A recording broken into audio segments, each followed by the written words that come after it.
En 1952, les deux guerres du moment se poursuivent.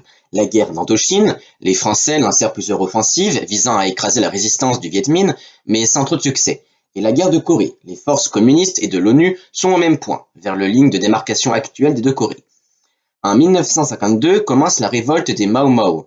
Le peuple Kikuyu se rebelle contre le joug britannique en colonie du Kenya. Le pouvoir colonial anglais réagit en instaurant l'état d'urgence et en exécutant les rebelles. On estime le nombre d'Africains morts lors de cette révolte à 50 000. Cette année, l'Égypte connaît un coup d'État. Le roi Farouk est renversé par le mouvement des officiers libres dirigé par Mohamed Naguib, qui devient le président lors de la proclamation de la République l'année d'après, et Gamal Abdel Nasser, futur président. En 1952, les États-Unis font exploser la première bombe H dans le Pacifique. La Communauté européenne du charbon et de l'acier, CECA, est fondée. Elle instaure un marché commun pour le charbon et l'acier entre la France, la RFA, l'Italie et le Benelux, posant ainsi les bases de la future Union européenne. En 1952, l'Argentine perd l'épouse de Juan Perón, Eva Perón, surnommée Evita, morte d'un cancer à 32 ans.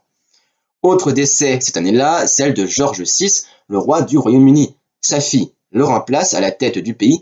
Elle n'est autre que la reine actuelle, Élisabeth II. Cela fait donc 70 ans qu'Élisabeth II est la reine du Royaume-Uni.